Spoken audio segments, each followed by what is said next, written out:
Good evening everyone. Audio video clear है आप लोगों तक?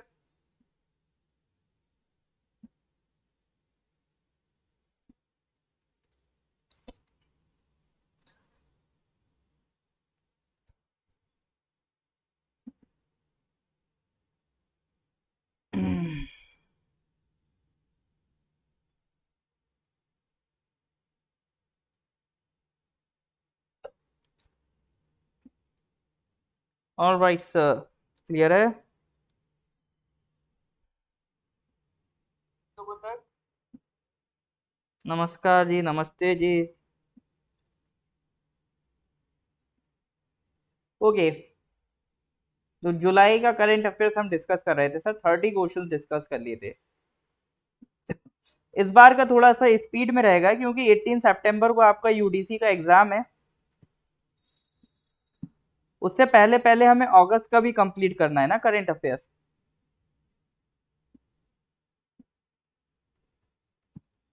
तो इस बार थोड़ा सा अपन स्पीड में चलेंगे। हाँ जी।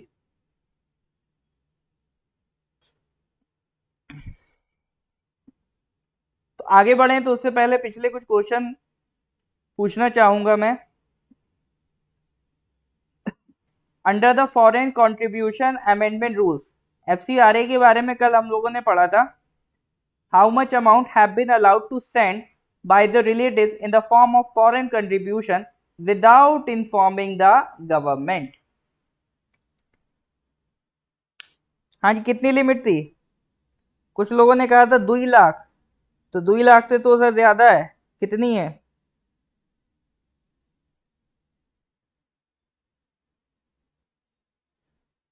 गुड। लिमिट अब कर दी 10 लाख। पहले 1 लाख थी, अब हो गई है 10 लाख।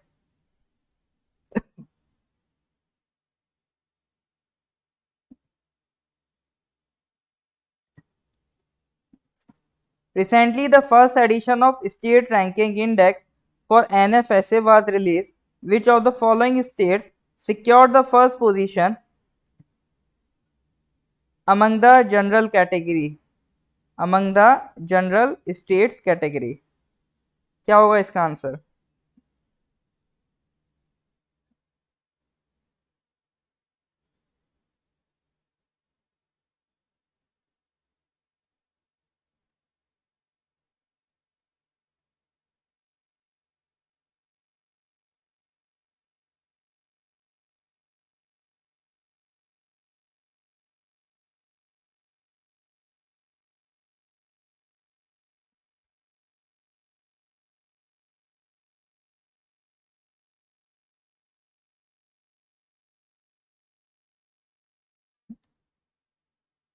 ए होगा।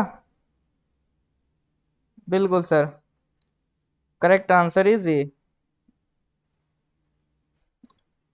एक क्वेश्चन ये भी डिस्कस किया था, ये तो चलो आप बता ही दोगे। ये ईएम वेव्स वाला पार्ट अच्छे से याद कर लेना, काम आएगा कहीं ना कहीं। वेवलेंथ वगैरह कंपेयर हो जाएगी। तो वेवलेंथ कहाँ ज्यादा होती है? रेडियो में, ठीक है।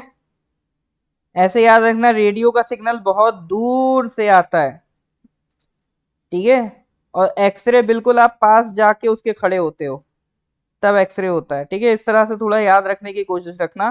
तो वेवलेंथ किसकी ज्यादा होगी सर? रेडियो वाले की। फिर उससे थोड़ा कम माइक्रोवेव, फिर उससे कम इंफ्रारेड, फिर विजिबल लाइट, फिर अल्ट्रावायलेट, फिर एक्सरे, फिर गामा रे। और जैसे जैसे वेवलेंथ घटेगी तो भैया फ्रीक्वेंसी बढ़ेगी। सीधा सिद्धांत है सर। चलो जी, तो अब आगे स्टार्ट करते हैं आज के क्वेश्चन। 30 क्वेश्चन हो गए थे, 29 देन 30, ठीक है। खर्ची पूजा तक हमने डिस्कस कर लिया था लास्ट क्लास में।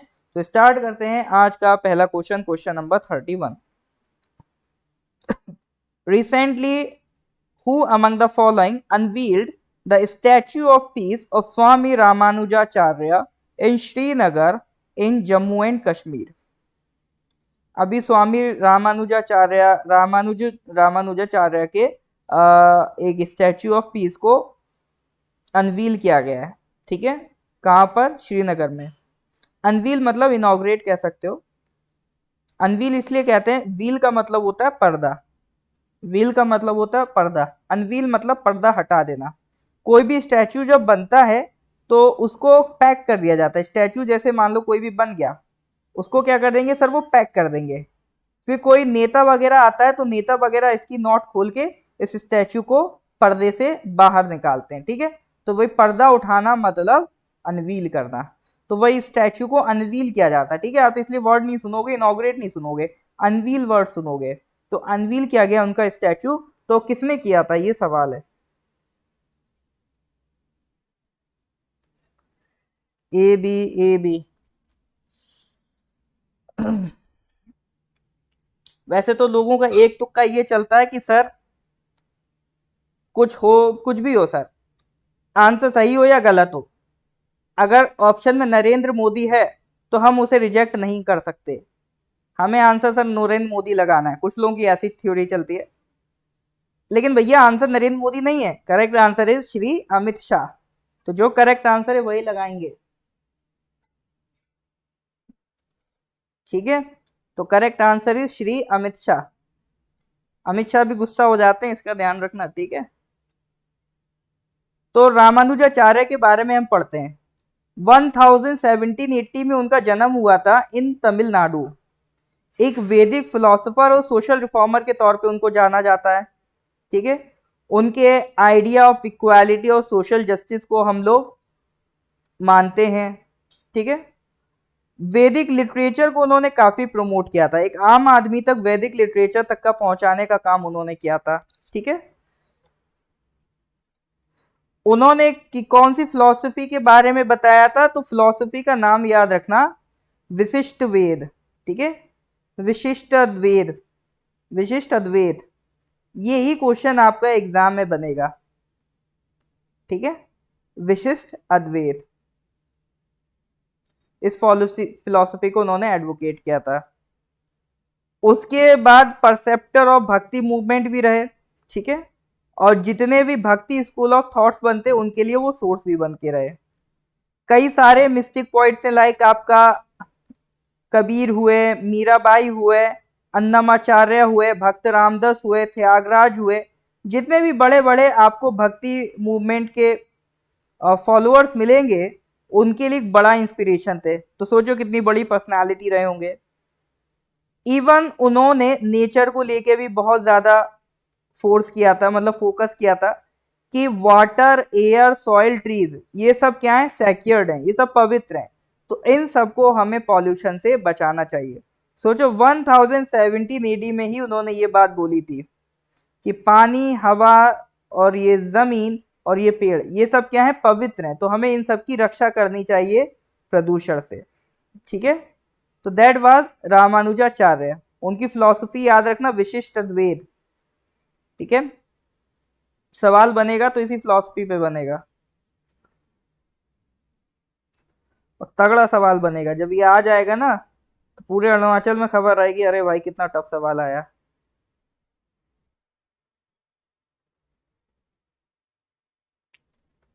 चलो जी, नेक्स्ट क्वेश्चन पे आते हैं, question number 32। Commonwealth games 2022 will be held in Birmingham, England. England में हो रहे हैं कॉमनवेल्थ गेम्स 2022। तो 2026 वाले कहाँ होंगे, अहमदाबाद, विक्टोरिया, गोल्ड कोस्ट या गुजरात। ये क्वेश्चन मुझे याद आ रहा है हम लोग कर चुके हैं इस तरह का।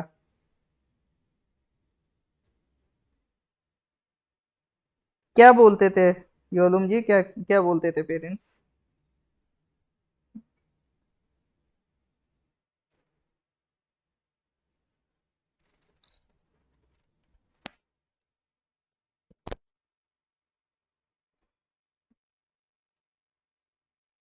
विक्टोरिया। अरे दद्दा, ये गलत नहीं होना चाहिए, ये तो मैं पढ़ा चुका हूँ। ये कुछ अच्छा कॉमनवेल्थ गेम्स है, अच्छा अच्छा, ठीक ठीक है, कॉमनवेल्थ गेम्स। ओके ओके, मैं नेशनल गेम से कंफ्यूज कर रहा था, ठीक है। बहुत बढ़िया। चलो, बी सी आंसर बताया जा रहा है। तो 2026 वाला जो होगा वो ऑस्ट्रेलिया में होने वाला है, ठीक है। विक्टोरिया ऑस्ट्रेलिया में होने वाला। अभी का तो इंग्लैंड में हुआ था। तो इस बार पूरा रैंक वाइज आप देख सकते हो सबसे ज्यादा मेडल्स कौन ले गया। ऑस्ट्रेलिया। सेकंड पे इंग्लैंड। तो क्वेश्चन ऐसे भी बन सकता है, कॉमनवेल्थ गेम्स 2022 में इंडिया की क्या रैंकिंग रही? नंबर 4 पे रहे सर हम। सबसे ज्यादा मेडल्स ऑस्ट्रेलिया लेके 178, अपन कितने लेके आए हैं? 61 मेडल्स लेके आए हैं। गोल्ड कितने लाए हैं? 22 गोल्ड्स लाए हैं हम, ठीक है। 16 सिल्वर लाए हैं और 23 ब्रॉन्ज लेके आए हैं, ठीक है, तो इसको ध्यान रखिएगा। चौथी रैंकिंग थी हमारी, ठीक है। कॉमनवेल्थ गेम्स 2022 की अगर बात करोगे तो भारत की रैंकिंग कितनी है सर? भारत की रैंकिंग चौथी है। तो ये चीज को इस तरह से भी याद करना है, ठीक है।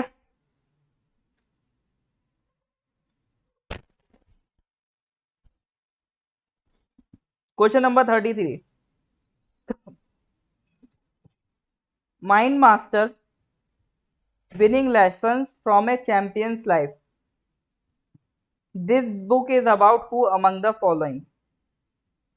Mind master winning lessons from a champions life, ये बुक किसके बारे में? धोनी, रमेश बाबू, विश्वनाथन आनंद या माइकल जॉर्डन?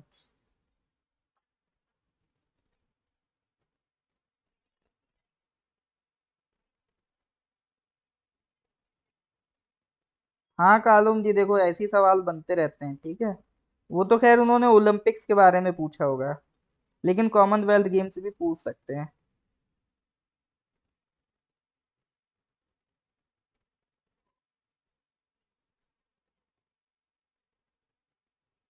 ओके। ऐसा कोई है जिसे सी के अलावा कोई और ऑप्शन लग रहा हो?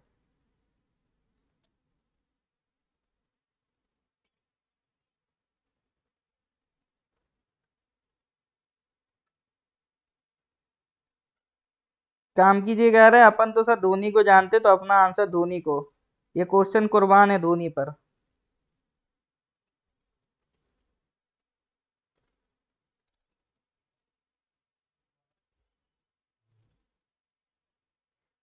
उनसे मेरा सवाल है, अगर वो धोनी को भी ना जानते तो किसको लगाते फिर? सी का against B. All right, all right, all right. B पे तुक्का।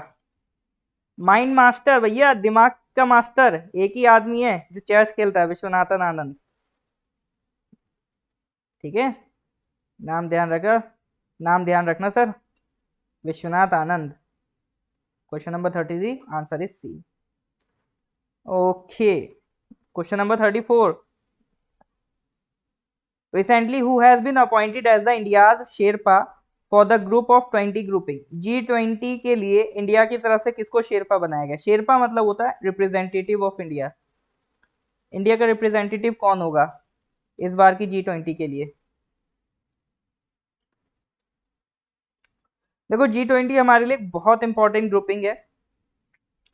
इस बार G20 की मीटिंग इंडोनेशिया में हो रही है, बट नेक्स्ट ईयर जो 2023 है, तो उसमें 2023 की मीटिंग G20 की इंडिया में होगी। तो पहली बार ये मीटिंग होने जा रही है, तो हम लोग काफ़ी नर्वस हैं कि G20 में हमें कैसे क्या काम करना रहेगा, क्योंकि G20 में सारी कंट्रीज आएंगी लगभग दुनिया की बड़ी बड़ी। तो आज के टाइम में वैसे ही दुनिया बहुत सारे अपने अपने कॉन्फ्लिक्ट्स में डिवाइडेड है। दो बड़े कॉन्फ्लिक्ट अगर आप देखो तो एक तो यूक्रेन रशिया का चल रहा है, दूसरा देखोगे तो यूएसए और ताइवान का चल रहा है, ठीक है। उसमें चाइना जो अभी ताइवान को अटैक कर रहा है, तो उसमें यूएसए चाइना के बीच कॉन्फ्लिक्ट चल रहा है, इधर यूक्रेन रशिया के बीच कॉन्फ्लिक्ट चल रहा है। तो ये दो मुद्दे काफी गरमाए हुए हैं वर्ल्ड पॉलिटिक्स में। तो इन दोनों के बेसिस पे दुनिया में जो कंट्रीज हैं वो भी डिवाइडेड हैं, ठीक है। कुछ हैं जो चाइना के सपोर्ट में, कुछ हैं जो यूएसए के सपोर्ट में, कुछ हैं जो रशिया के सपोर्ट में, कुछ हैं जो क्या कहते हैं यूक्रेन के सपोर्ट में। तो ऐसे में सारी कंट्रीज को एक टेबल पे लेके आना, एक कंसेंसस बनवा के एक आउटकम निकालना मीटिंग का, ये बड़ी बात है। क्योंकि अगली बार जो G20 का प्रेसिडेंट है वो इंडिया रहने वाला है, तो जो प्रेसिडेंट रहता है वही मीटिंग भी कराता है। तो ये हमारे लिए बड़ा चैलेंजिंग होने वाला है अगली बार ये G20 की मीटिंग। करेक्ट आंसर बताइए। Correct answer B C A. Correct answer is Amitabh Kant. ये पहले आपका सीईओ थे, याद हो, नीति आयोग के सीईओ थे अमिताभ कंत। अब उन्हें वहां से हटा के शेरपा बना दिया गया G20 का, ठीक है। नाम ध्यान रखिएगा। अब सर ये G20 है क्या? G20 क्या 20 कंट्रीज का ग्रुप है? नहीं। 19 कंट्रीज और एक यूरोपियन यूनियन इटसेल्फ। तो ये सब मिलके क्या बनता है सर, G20। ठीक है, G20 इतनी सारी कंट्रीज को मिला लेता है कि मतलब 19 कंट्रीज बड़ी बड़ी इसमें काउंट हो जाती हैं कि दुनिया की 80% आबादी को ये रिप्रेजेंट करता है। 75% इंटरनेशनल ट्रेड को ये रिप्रेजेंट करता है, सॉरी 80% जीडीपी को रिप्रेजेंट करता है, और 60% ऑफ द वर्ल्ड पॉपुलेशन को ये रिप्रेजेंट करता है। तो 80% जीडीपी तो ये G20 कंट्रीज ही चला रही हैं दुनिया भर की। तो सोचो इनकी मीटिंग कितनी इंपॉर्टेंट होगी। अब इनके मेंबर्स कौन कौन है, तो 19 कंट्रीज हैं, एक कौन है, यूरोपियन यूनियन। तो 19 कंट्री सर हमें याद करनी है। Argentina, Australia, Brazil, Canada, China, France, Germany, India, Indonesia, Italy, Japan, Korea, Mexico, Russia, Arabia, Africa, Turkey, UK, US, European union. याद हो गई सर? कैसी बात कर रहे हो सर, ऐसे कैसे याद हो जाएंगी? ओके। अब देखो इसकी भी ट्रिक्स होती हैं, लेकिन वो ट्रिक्स को याद कर लोगे ना तो ट्रिक अपने आप में हैवी हो जाएगा, फिर बार बार आप ट्रिक ही भूल जाया करोगे इतनी सारी कंट्रीज की। तो इनके लिए ट्रिक नहीं, इनके लिए टेक्निक होती है याद करने की। ठीक है, हर जगह ट्रिक नहीं लगती, कुछ जगह टेक्निक्स भी लगती हैं। जैसे स्प्लिट कर दो, 19 कंट्रीज हैं, एक तो यूरोपियन यूनियन, वो तो आई होप याद रह गई। 19 कंट्री याद करनी है, कैसे करोगे? डिवाइड कर दो सिंपली कॉन्टिनेंट वाइज। अब मेरे ख्याल से ऐसा तो कोई नहीं होगा ना जो जिसको कॉन्टिनेंट ना पता हो। एक कॉन्टिनेंट नॉर्थ अमेरिका, एक साउथ अमेरिका, एक यूरोप, एक एशिया, ठीक है, एक एशिया, एक अफ्रीका, एक ऑस्ट्रेलिया। ठीक है, एंटार्क्टिका का कोई मेंबर नहीं है। तो जो 7 कॉन्टिनेंट्स है उसमें से 6 कॉन्टिनेंट्स के मेंबर्स आपको मिलेंगे। ठीक है, अच्छा कुछ कंट्रीज हैं जैसे कि रशिया और टर्की, ये ट्रांस कॉन्टिनेंटल है, मतलब इनका कुछ पार्ट यूरोप में भी है, कुछ पार्ट एशिया में भी है। ठीक है, तो ये किस में आ जाएंगी, यूरेशिया में। रशिया और टर्की को आप यूरेशिया में काउंट कर लेते हैं, but for the time being इनको हम एशिया में काउंट कर रहे हैं। ठीक है, याद करने के पर्पज से हम इनको एशिया में काउंट कर लेते हैं, क्योंकि मेजोरिटी पोर्शन इनका किधर है, एशिया में है। ठीक है, अब एक एक बार कंट्रीज देखो। कागजीट पीडीएफ अभी तक की जितनी भी क्लासेस हो गई हैं, तो वीडियो के डिस्क्रिप्शन में लिंक है, आप वहां से डाउनलोड कर सकते हैं। ठीक है, जुलाई वाला अभी कंप्लीट हुआ, जुलाई वाला ये जुलाई चल रहा है, जैसे कंप्लीट होगा ये भी इस लिंक में पीडीएफ अपलोड हो जाएगा। तो अभी तक जून तक का पीडीएफ अपलोड हो गया है, आप ये पीडीएफ की लिंक दी गई है डिस्क्रिप्शन में, आप वहां से जाके डाउनलोड कर सकते हैं। चलो जी,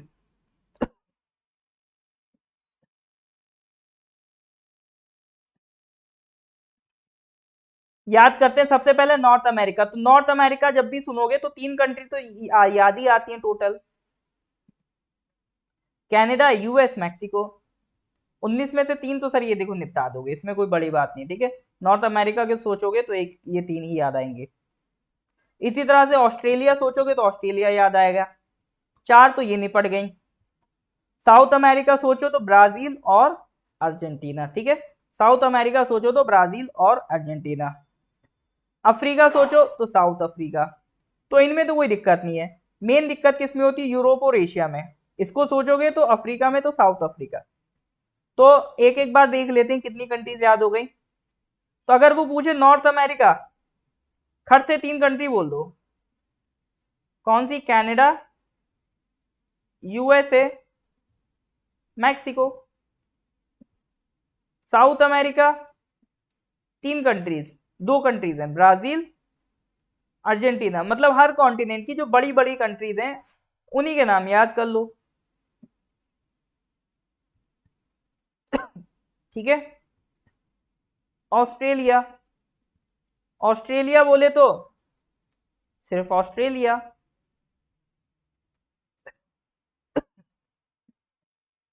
अफ्रीका, अफ्रीका बोले तो सिर्फ क्या हो जाएगा, साउथ अफ्रीका। तो भैया 19 में से कितनी हो गई, 1 2 3 4 5 6 7, 1 2 3 4 5 6 7, 7 आउट ऑफ 19 तो भैया ये रेडी हो गई। अब कितनी और बची, 12 और बची। तो ये 7 याद हुई कि नहीं हुई सर, 19 की 19 याद करेंगे। ठीक है, ये 7 हो गई होगी उम्मीद है। अब आ जाओ यूरोप में आ जाओ। सबसे पहले यूरोप। अच्छा देखो मैं पहली बता दे रहा हूँ, रशिया और टर्की को for the time being Asia में मान लो, ठीक है, रशिया और टर्की को। अब यूरोप में सर जब भी यूरोप का नाम सुनो तो यूरोप में बड़ी पावर कौन सी आपको याद आती है? एक तो सर जो हम पे राज कर गए यूके, एक जो हम पे राज करने की सोचते रह गए फ्रांस, एक जिन्होंने वर्ल्ड वॉर 2 में हालत खराब कर दी थी दुनिया की, जर्मनी और इटली। जर्मनी और इटली ये कॉलोनियलिस्ट पावर है। एक वक्त में यूके फ्रांस की जोड़ी चलती थी दुनिया भर में, ठीक है, यूके फ्रांस, और एक वक्त में जर्मनी और इटली की जोड़ी चली है, ठीक है। तो ये 4 कंट्री भैया हो गए यूरोप में। तो यहां मैं लिख देता हूं यूरोप। यूरोप में दो दो जोड़ियां हैं, एक यूके फ्रांस और एक जोड़ी किसकी है, जर्मनी इटली। जर्मनी में हिटलर था, इटली में मुसोलिनी था वर्ल्ड वॉर 2 के टाइम, ठीक है। तो ये 4 कंट्री हो गई यूरोप। कितनी हो गई सर, 1 2 3 4 5 6 7 8 9 10 11। भैया 11 कंट्री याद हो गई, 19 ही तो बची, 8 ही तो बची हैं। यहां तक बैठा कि नहीं बैठा दिमाग में, यस और नो? ठीक है, ऐसे ही वन बाई वन करेंगे। अब भैया एशिया में आ जाओ। एशिया तो सर अपना है। एशिया में आते ही सर सबसे पहले वही ट्रांस कॉन्टिनेंटल वाली कंट्री जो मैं बार बार कह रहा था, रशिया और टर्की। 8 में से 2 तो ये हो गई। अब जो भैया 6 बची, 6 में से आप खुद बताओ, क्या इंडिया चाइना को छोड़ दोगे क्या? इंडिया चाइना, और सर एक मजे की बात बताऊं, जापान भी तो एशिया में आता है, साउथ कोरिया भी तो एशिया में आता है। तो 6 में सर 2 तो ये हो गए, इंडिया चाइना, बचे 4। 4 में से सर 2 तो ये हो गए, जापान साउथ कोरिया।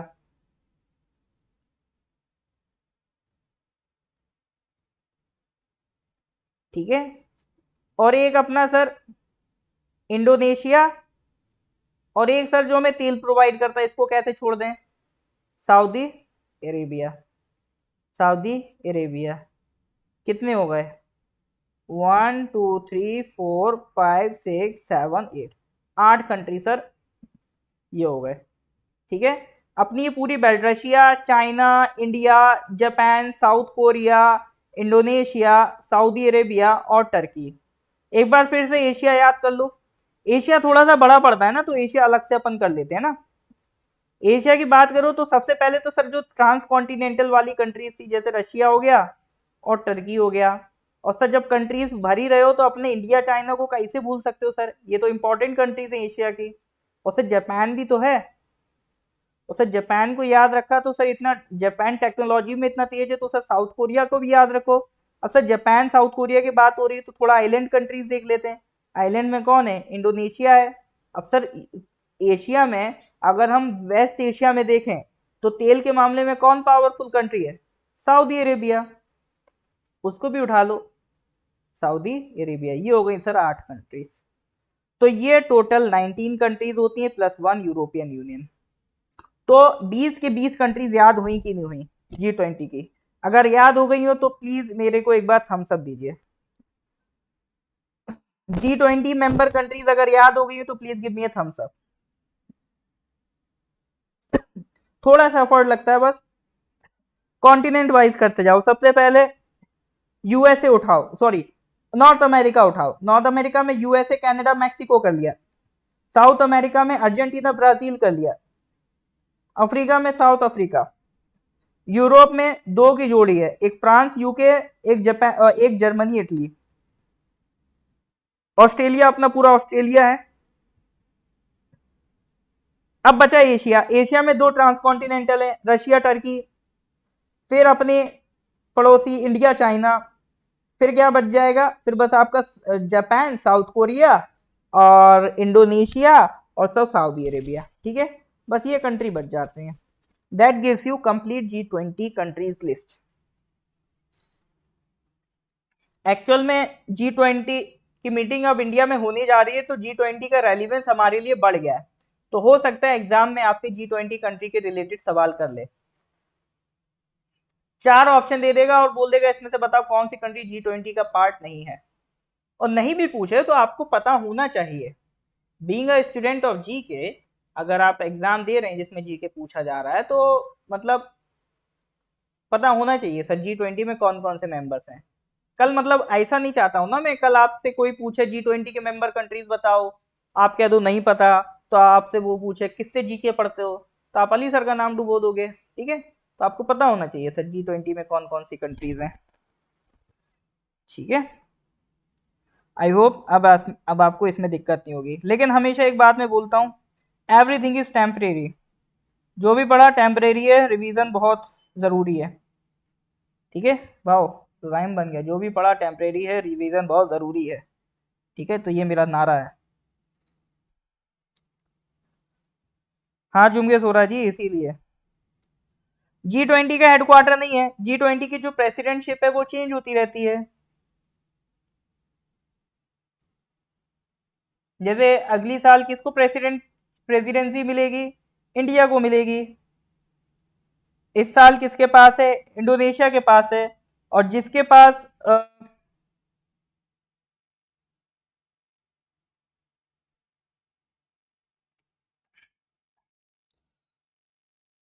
और जिसके पास आपका प्रेसिडेंसी वही मीटिंग को होस्ट करेगा।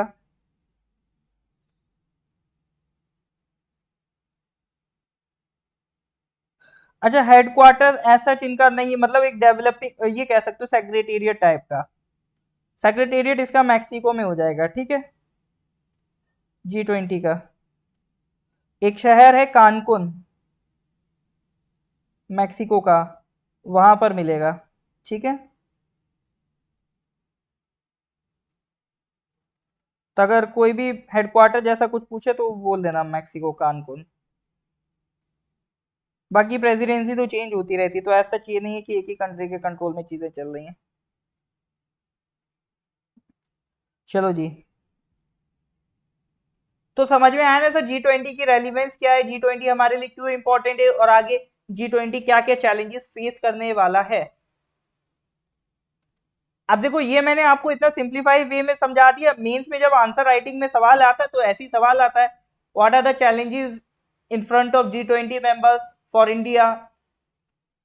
तो यही सब आपको लिखना है कि भैया पोलराइज वर्ड हो रखा है, तो उसमें कैसे हमें उसको कंसेंसस बनवाना है, क्योंकि जो प्रेसिडेंट होता है उसकी जिम्मेदारी होती है कि जो जो भी मीटिंग होगी उसका आपको रिपोर्ट बना के एक फाइनल लेआउट देना मीडिया में कि क्या डिस्कशन हुआ। G20 2022 इस बार इंडोनेशिया में हो रहा है। ठीक है, इस बार कहाँ हो रहा है, इंडोनेशिया में। नेक्स्ट ईयर इंडिया में। ठीक है, चलो जी, बढ़ते हैं फिर आगे।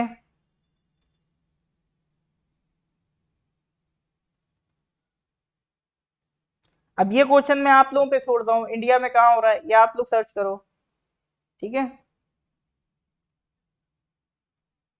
अच्छा, अरुणाचल में हो रहा है इसकी मुझे जानकारी नहीं है। ठीक है, अभी मोदी जी से इस बारे में मेरी कोई बात नहीं हुई है।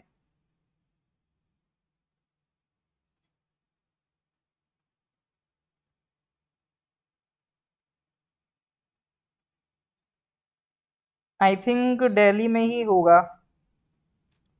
हाँ, दिल्ली ही एक्सपेक्टेड है। बात ये होती ना, दिल्ली या फिर जम्मू एंड कश्मीर में सुनने में वो न्यूज़ है। अभी कंफर्म नहीं है। ठीक है, अभी कंफर्म नहीं है, जो न्यूज़ में देख रहा हूँ तो वो या तो दिल्ली बोल रहे हैं या फिर जम्मू एंड कश्मीर बोल रहे हैं। हो सकता है जम्मू एंड कश्मीर बोल रहे हैं, सिंबॉलिक सिंबॉलिक रखने के लिए उसको। लेकिन फिर वही है, आप बहुत ज्यादा सिंबॉलिक हो जाओगे फिर आपको, लेकिन सबको एक प्लेटफॉर्म पे भी लेके आना तो वो हमारे लिए अलग मुसीबत बन जाएगी। ठीक है, तो हो सकता है जम्मू कश्मीर ना करें, इंडिया दिल्ली में ही करें। दिल्ली में थोड़ा इजी रहेगा। अब सोचो इतनी सारे कंट्रीज हैं, मुंबई में तो नहीं है, उत्तराखंड मुंबई में तो नहीं हो रहा। ठीक है, दिल्ली या जम्मू कश्मीर के चांसेस हैं। चलो, देखो अपना काम प्रिडिक्ट करना नहीं है, अपना काम है फैक्ट पढ़ना, आगे बढ़ना। तो जब हो जाएगा तब पढ़ लेंगे ना, अभी क्या कयास लगाना, गॉसिप करना कि सर वहां हो सकता है वहां हो सकता है ना। तो वो तो मोदी जी पे डिपेंड करता है। अगर किसी को पर्सनली बताएं वो मोदी जी कान में आके तो मेरे को बताए जरा वही। चलो तब तक फिर आगे बढ़ते हैं नेक्स्ट क्वेश्चन की तरफ। Recently which of the following has become the first Indian company to be granted BIS certification for the sale of lithium ion batteries in India. तो इंडिया में लिथियम आयन बैटरीज बनना start हो गई हैं और उसकी सेल के लिए BIS सर्टिफिकेट बटना भी शुरू हो गए। BIS क्या है? Bureau of Indian standard. तो ये सरकार की तरफ से एक लोगो होता है, एक टैग होता है। अगर आपके पास ये टैग है तो मतलब आप जो प्रोडक्ट बेच रहे हैं that is safe and appropriate. आपके प्रोडक्ट में कोई हवाबाजी नहीं है, एक प्रॉपर आप प्रोडक्ट बेच रहे हैं। ठीक है, तो इनमें से कौन सी पहली कंट्री है, वो पहली कंपनी है जिसको ये BIS सर्टिफिकेशन मिल गया है? रिलायंस, ओला, गोदी, एक्साइड के।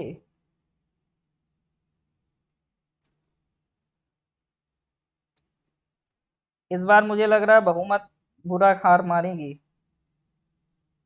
बहुमत के साथ बड़ा बुरा होने वाला है, बिकॉज करेक्ट आंसर इज गोदी इंडिया। ठीक है, करेक्ट आंसर इज गोदी इंडिया। भैया ये कंपनी का नाम है, ठीक है, जो लिथियम आयन बैटरीज बना रही है। अब बात कर लेते हैं sir bureau of Indian standards. Bureau of Indian standards एक बॉडी है, तो ये कैसी बॉडी? स्टैच्यूटरी। नहीं नहीं, हंसने की नहीं हो रही है इसमें, ठीक है, मैं समझ रहा हूँ कहाँ जा रहे हो।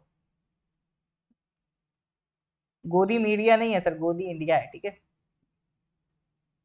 स्टैच्यूटरी बॉडी है ये, ब्यूरो ऑफ इंडियन स्टैंडर्ड्स क्या है सर आपका? स्टैच्यूटरी है, बॉडी है। क्यों? क्योंकि ये BIS एक्ट से आके बनी है। जो भी कानून पार्लियामेंट के एक्ट से बनती है वो कैसी बॉडी होती है? स्टैच्यूटरी, या फिर इसका दूसरा नाम होता है लेजिस्लेटिव बॉडी। तो इनका काम क्या रहता है? इनका काम क्या रहता है? इनका काम रहता है टैग देना, हॉलमार्क करना, कोई अगर प्रीशियस मेटल आर्टिकल्स है उनको हॉलमार्क देना, ठीक है। और कुछ जैसे अल्टरनेट फ्यूल्स आ रहे, ई मोबिलिटी आइटम्स आ रहे, मेडिकल डिवाइसेस, इन सबको ये क्या देते हैं? इनके स्टैंडर्डाइजेशन फिक्स कर रखे, इसके अकॉर्डिंग इनको एक सर्टिफिकेट दिया जाता है कि जो स्टैंडर्ड फिक्स किए हैं उसी के अकॉर्डिंग अगर ये काम कर रहे हैं तो इनको क्या मिलेगा? एक सर्टिफिकेट ऑफ कंफॉर्मिटी मिलेगा। ठीक है,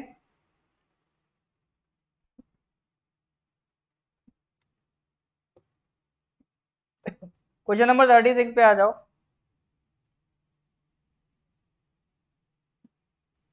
अरे भैया गोदी इंडिया है, ठीक है।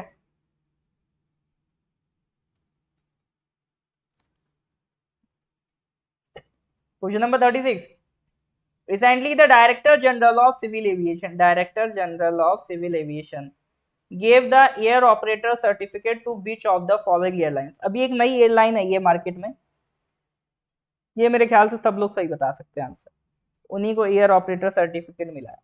हाँ जी सर, कौन सी एयरलाइन है? जल्दी से कमेंट करो, ये तो मैं एक्सपेक्ट करता हूँ सब लोग बता देंगे।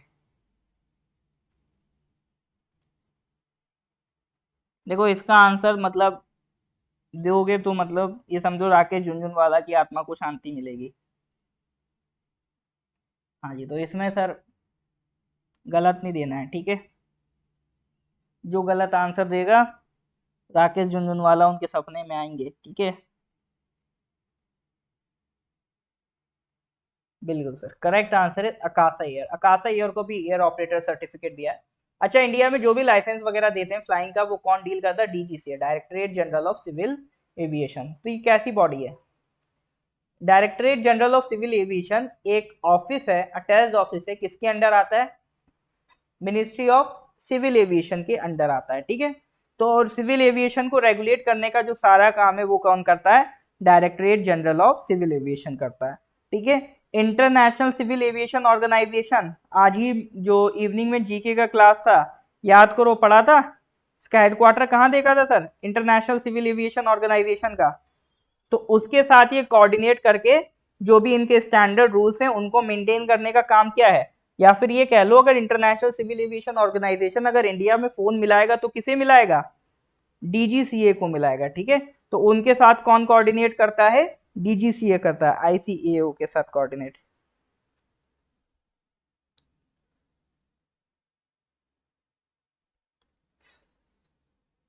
ओके, भूत बन के आएंगे सपने में, फिर लगाना गले।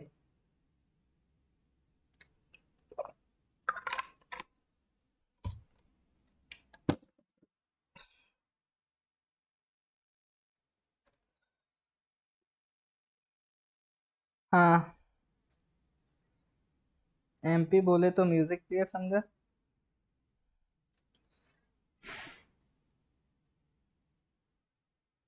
मॉन्ट्रियल इसका हेडक्वार्टर,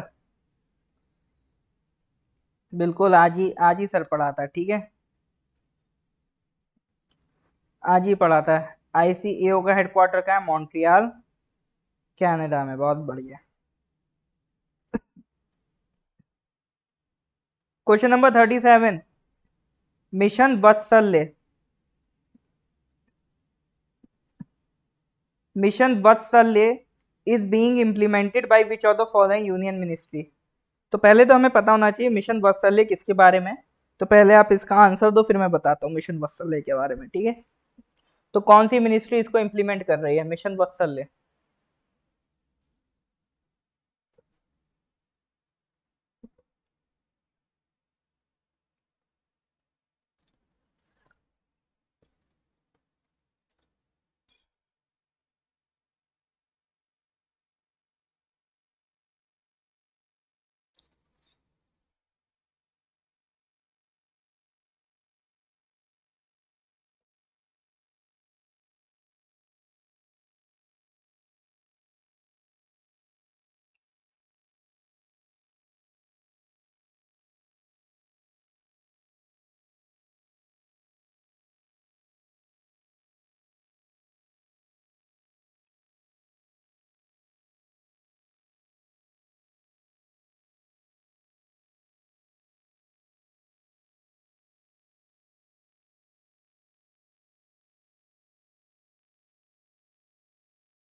ओके सर। चलो करेक्ट आंसर की बात करते हैं। Correct answer is mission for ministry for women and child development, ठीक है, ministry for women and child development. तो मिशन वात्सल्य है क्या? वात्सल्य आया है वत्स। हिंदी में आप एक वर्ड है, कहते हैं सुनो वत्स। वत्स मतलब सुनो बेटे। वत्स कहते हैं बेटे को, सन को। सन मतलब चाइल्ड, ठीक है। तो वहां से समझ लेना वात्सल्य मिशन मतलब विमेन एंड चाइल्ड डेवलपमेंट, बच्चों की बात हो रही है। तो इसकी कहानी यह है कि बात उन दिनों की है, किन दिनों की सर? 2009 से पहले की। Ministry of women and child development ने 3 स्कीम लाई बच्चों के लिए जिनको प्रोटेक्शन की जरूरत थी। एक तो जुवेनाइल जस्टिस प्रोग्राम आया, ठीक है। स्ट्रीट चिल्ड्रन के लिए कुछ प्रोग्राम्स आए। बच्चों के घरों के लिए कुछ असिस्टेंस की स्कीम्स आई। तो 3 अलग अलग स्कीम चल रही थी, स्ट्रीट चिल्ड्रन के लिए अलग, बच्चों के घर के लिए अलग, जुवेनाइल जस्टिस की प्रोग्राम अलग। तो 2010 में सरकार ने इन सबको एक सिंगल प्लान में मर्ज कर दिया और ये कहलाने लगा इंटीग्रेटेड चाइल्ड प्रोटेक्शन स्कीम। 2017 में इसी का नाम बदल के कर दिया गया चाइल्ड प्रोटेक्शन सर्विसेज स्कीम। और 2021 में इसी का नाम बदल के क्या कर दिया गया? मिशन वात्सल्य, ठीक है। 3 पॉलिसीज को मर्ज करके बनाया गया इंटीग्रेटेड चाइल्ड प्रोटेक्शन स्कीम, फिर वही बन गई चाइल्ड प्रोटेक्शन सर्विसेज स्कीम, और वही बन गया आपका मिशन वात्सल्य। तो ये एक अम्ब्रेला स्कीम है। अम्ब्रेला स्कीम मतलब ऐसी स्कीम जिसके अंडर और भी बहुत सारी स्कीम चलती हो फॉर चाइल्ड प्रोटेक्शन। प्रोटेक्शन, ठीक है, चाइल्ड प्रोटेक्शन की एक अम्ब्रेला स्कीम ये है, ठीक है। That is about your mission वात्सल्य।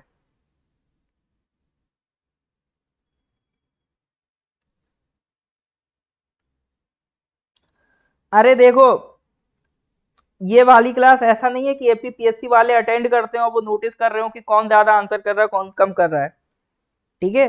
तो इस पे ये मत ध्यान दो कि कोई जल्दी आंसर कर ले रहा है कोई लेट आंसर कर रहा है, और मैं से मेरे लिए सब बराबर हो, ठीक है। जो कम आंसर कर रहा है जो ज्यादा आंसर कर रहा है सब मेरे लिए सेम हो।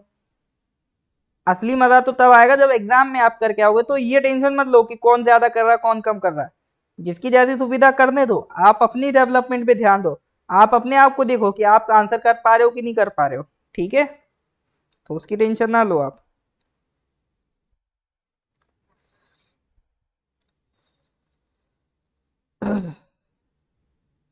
देखो एक बात हमेशा ध्यान रखना, poverty must be your reason to excel in the life.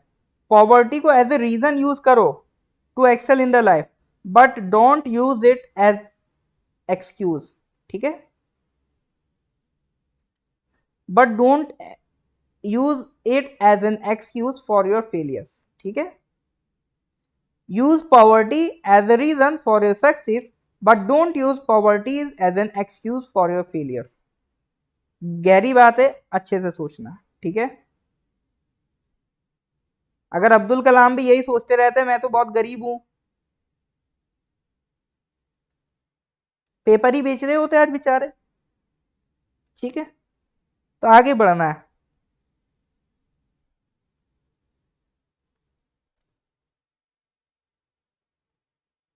ठीक है।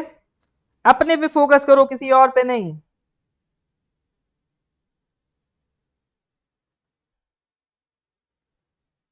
जब दुनिया से आदमी जाता है अपने कॉफिन में जाता है, किसी और के कॉफिन में नहीं जाता है, ठीक है।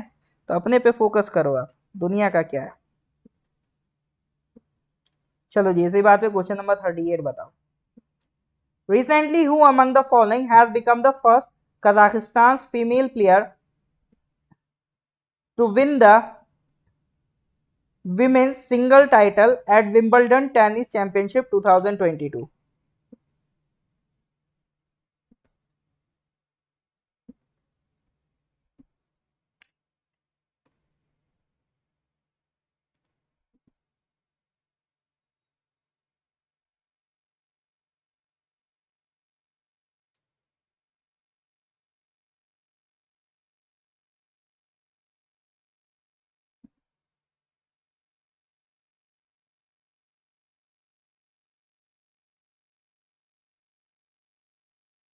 हाँ जी सर, करेक्ट आंसर क्या होगा इसका?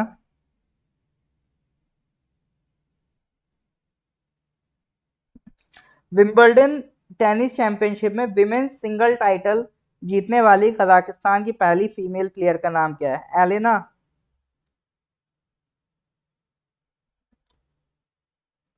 बिल्कुल सर, स्पोर्ट्स के आंसर आपके सही रहते हैं, बढ़िया।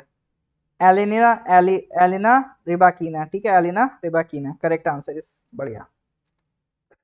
Question number 39। Recently, who among the following won the Gion Chess Masters 2022 held at Gion, Spain?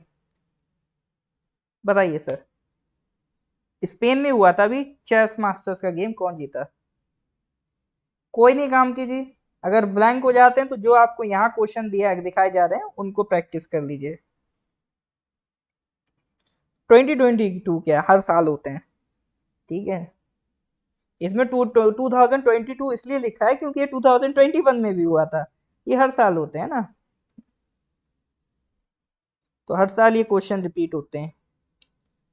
बस प्लेयर बदल जाता है, साल बदल जाता है, मास्टर भी वहीं रहता है, बच्चे बदल जाते हैं।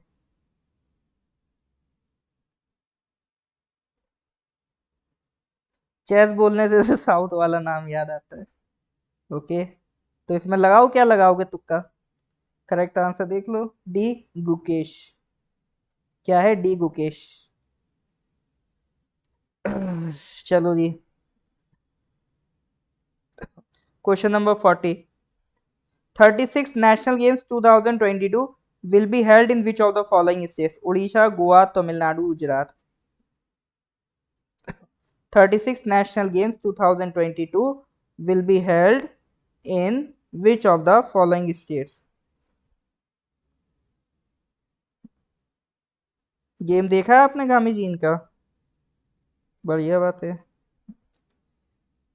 नेशनल गेम्स भैया, ये सवाल गलत नहीं होना चाहिए। ये मैं अभी, मुझे याद आ रहा है शायद पिछली क्लास में या पिछले से पिछली क्लास में, ये भी हाल फिलहाल में ही डिस्कस किया है मैंने। हाँ जी, नेशनल गेम्स अभी जो मैंने डिस्कस किए थे, Gujarat. Gujarat is the correct answer. Question number 41। Which of the following expressway is being developed as the first elevated urban expressway in India? Which of the following expressways is being developed as the first elevated urban expressway in India? देखो, elevated कहने का मतलब है अभी तक जो expressway बन रहे थे वो मतलब मेन रोड पे ही बन रहे हैं। एलिवेटेड मतलब ये पूरा मेट्रो की तरह बन रहा है, पिलर पे पूरा का पूरा। ठीक है, तो मतलब ये पिलर्स पे बन रहा है पूरा एक्सप्रेसवे, जमीन पे नहीं चलेगा। इस पे अगर आप चढ़ गए तो हवा की हवा में ही रहोगे। तो फर्स्ट एलिवेटेड एक्सप्रेस पे है ये। तो जो भी चीज़ फर्स्ट होती है वो एग्जाम के लिए इंपॉर्टेंट होती है। करेक्ट आंसर, बिल्कुल sir, correct answer is Dwarka expressway. Dwarka expressway, अभी एक और ऑलरेडी एक्सप्रेसवे है ना जो दिल्ली गुड़गांव एक्सप्रेसवे, उसी का अल्टरनेटिव बनेगा ये। पूरा एक पूरा मतलब रोड है, दिल्ली से जयपुर, जयपुर से अहमदाबाद, अहमदाबाद से मुंबई। ऐसा है ना, गोल्डन क्वाड्रिलेटरल अगर आप देखो तो इधर दिल्ली, इधर कोलकाता, इधर चेन्नई और इधर मुंबई। ठीक है, इन चार सिटीज को करता है कनेक्ट गोल्डन क्वाड्रिलेटरल। ये किसका आइडिया था? अटल बिहारी वाजपेयी का आइडिया था, माननीय अटल बिहारी वाजपेयी जी का आइडिया था। अब दिल्ली से मुंबई अगर जाओगे तो ये जो रूट है इसमें आपका जयपुर पड़ेगा, अहमदाबाद पड़ेगा। तो दिल्ली जयपुर अहमदाबाद, तो इसमें गुड़गांव होके जाओगे तो दिल्ली से मुंबई की जो पूरी आम है ना, दिल्ली जयपुर अहमदाबाद मुंबई, तो इसमें तो जो दिल्ली से गुड़गांव वाला एक्सप्रेसवे है उसका अल्टरनेटिव बनेगा ये द्वारका एक्सप्रेसवे। कनेक्ट ये दिल्ली को गुड़गांव से ही करेगा, लेकिन इसके अलावा एक और रूट बनाया जा रहा है क्योंकि इस पे भी काफी ट्रैफिक रहता है ना दिल्ली गुड़गांव वाले एक्सप्रेसवे पे। तो एक और अलग से अल्टरनेटिव हम रूट बना रहे हैं दिल्ली से गुड़गांव का। ठीक है, चलो इतना जान लिया, काफी है। Question number 42।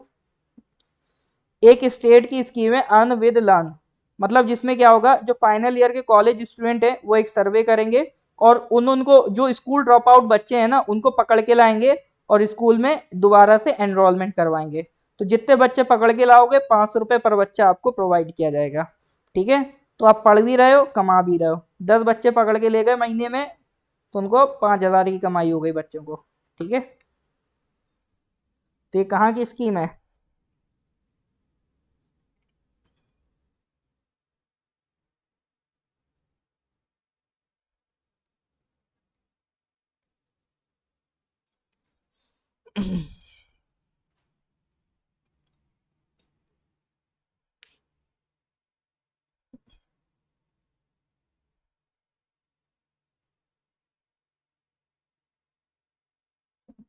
ये भैया त्रिपुरा की स्कीम है। ठीक है, त्रिपुरा का एक प्रोग्राम चल रहा है, विद्यालय चलो अभियान, लेट्स गो टू स्कूल। ठीक है, उसी के तहत एक स्कीम बना दी अर्न विद लर्न, क्योंकि उनके पास डेटा है कि पेंडेमिक के दौरान 9,000 बच्चे 6 से 14 साल की उम्र में स्कूल से ड्रॉप आउट कर गए।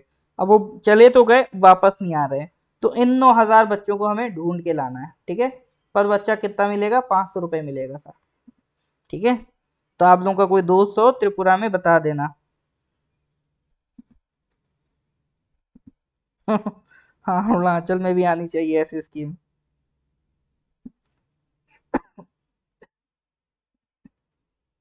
Question number 43। What is the tagline of the logo which has been recently introduced by the central government for certification of authenticity for jute products in India?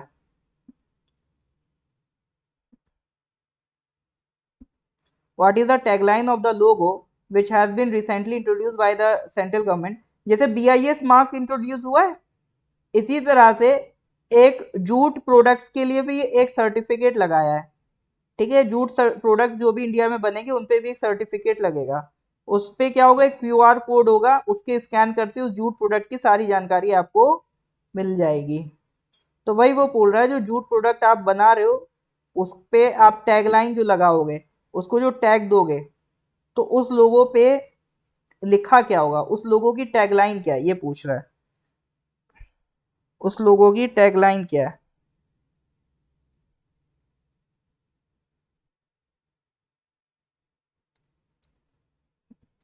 बिल्कुल, टैगलाइन है sir jute mark India. लोगों का नाम है jute mark India लोगो। तो जो भी India में जूट प्रोडक्ट्स मैन्युफैक्चर होंगे उन पे एक सर्टिफिकेशन ऑथेंटिसिटी का लगेगा, जूट मार्क इंडिया का। इससे क्या होगा, जो इंडिया के जूट प्रोडक्ट्स होंगे वो उनको प्रोटेक्ट भी किया जाएगा और प्रमोट भी किया जाएगा। It will work as a hallmark. ठीक है, तो डोमेस्टिक मार्केट बढ़ेगी, जूट का एक्सपोर्ट बढ़ेगा, यूनिक QR कोड होगा। तो ये सारा काम कौन मैनेज कर रहा है? नेशनल जूट बोर्ड मैनेज कर रहा है। नेशनल जूट बोर्ड किस मिनिस्ट्री के अंदर काम करता है? यूनियन टेक्सटाइल मिनिस्ट्री के अंदर काम करता है। ठीक है सर, नेशनल जूट बोर्ड किसके अंदर काम करता है? यूनियन टेक्सटाइल मिनिस्ट्री के अंदर सर ये काम करता है। Is that clear?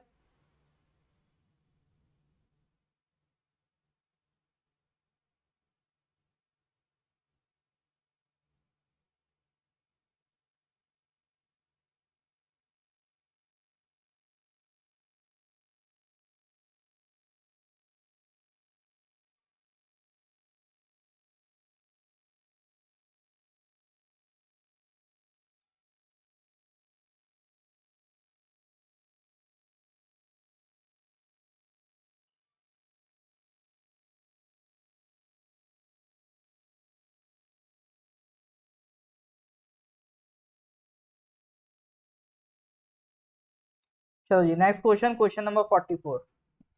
Which of the following is being built as a first carbon neutral airport of India by the Airport Authority of India? Airport authority of India एक नया airport बना रही है, उसको कार्बन न्यूट्रल रखना है। ठीक है, रिन्यूएबल एनर्जी से उसको चलाएंगे, जियोथर्मल एनर्जी, सोलर एनर्जी, इन सब से मिलकर चलाएंगे। उसको क्या बनाना? Carbon neutral. कार्बन न्यूट्रल कहने का मतलब है सर, जितना कार्बन एयरपोर्ट एमिट करेगा ना उससे ज्यादा वो एब्जॉर्ब कर ले। जितना एमिट करेगा कार्बन उससे ज्यादा वो एब्जॉर्ब कर ले, या फिर कह लो जितना एमिट करेगा उतना ही एब्जॉर्ब कर ले तो कार्बन न्यूट्रल। एब्जॉर्ब ज्यादा कर लेगा तो कार्बन नेगेटिव हो जाएगा। तो कौन सा एयरपोर्ट इस आइडिया के साथ बन रहा है? जियोथर्मल एनर्जी कहाँ ज्यादा मिल सकती है? तो that is your Leh airport Ladakh. ठीक है, कौन सा? लेह एयरपोर्ट। अब यहीं पर थोड़ा सा एयरपोर्ट अथॉरिटी ऑफ इंडिया के बारे में बात कर लेते हैं। पहला सवाल, ये कैसी बॉडी? Executive, legislative, constitutional? तो ये लेजिस्लेटिव बॉडी है, क्योंकि ये airport authority of India act 1994 के तहत बनी थी, 1995 में बनी थी। कौन सी मिनिस्ट्री के अंदर आती है? Ministry of civil aviation. ठीक है, इनका मेन काम क्या है? एयरपोर्ट अथॉरिटी ऑफ इंडिया का मेन काम क्या है? एयर ट्रैफिक को मैनेज करना। जितना भी इंडियन टेरिटरी का एयर स्पेस है और जितने भी हमसे लगे हुए मरीन एरियाज है उनमें जितना भी एयर ट्रैफिक है उनको मैनेज करने का काम क्या है? किसका है? एयरपोर्ट अथॉरिटी ऑफ इंडिया का है। हेडक्वार्टर नई दिल्ली। ठीक है, क्वेश्चन नंबर 45, आज का last question. Recently, the first images captured by the James Webb Space Telescope were released. The telescope is the collaboration between NASA, European Space Agency, and which of the following space agency? बताइए। James Webb space telescope एक international collaboration पे चलता है। एक NASA है, एक US है, European space agency, तीसरी बॉडी कौन सी है?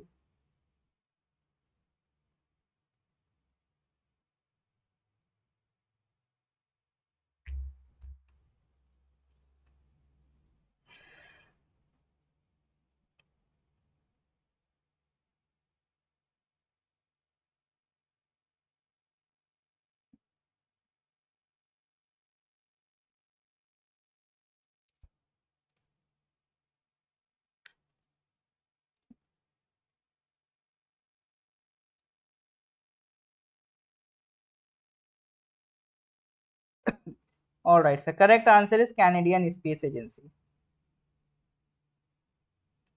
ठीक है, कैनेडियन स्पेस एजेंसी, ये it is an result of an international collaboration between NASA, European space agency और कैनेडियन स्पेस एजेंसी। ध्यान रखना इसमें इंडिया इन्वॉल्व नहीं है, ठीक है, इंडिया इसमें इन्वॉल्व नहीं है। James Webb space telescope, JWST में L2 लैग्रांजे पॉइंट पर अभी ये लोकेटेड है। बैकवर्ड इन टाइम भी ये देख सकता है, ठीक है। चलो जी, तो ये इसके बारे में बात हो गई। अभी इस एक पहले हबल टेलीस्कोप यूज करता था, तो अब वो तो खत्म हो गया, उसका काम पूरा हो गया। तो हबल टेलीस्कोप को रिप्लेस कर दिया JWST, James Webb space telescope ने। ठीक है सर, चलो जी, तो आज यहीं तक ख़त्म करते हैं, बाकी के क्वेश्चन अगली क्लास में। फिर 45 क्वेश्चन ऑलरेडी हो गए, ऑलमोस्ट आधा हम कर चुके हैं, ठीक है। 40% तो सर हमारा हो ही चुका है करंट अफेयर्स जुलाई का, तो इस बार बहुत तेज़ी से हमारा करंट अफेयर्स चलेगा। तो मिलते हैं सर नेक्स्ट क्लास में, ठीक है।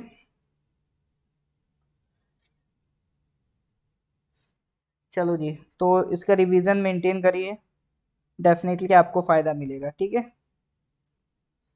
चलो सर, सो मिलते हैं नेक्स्ट क्लास में, till then good night everyone, okay bye.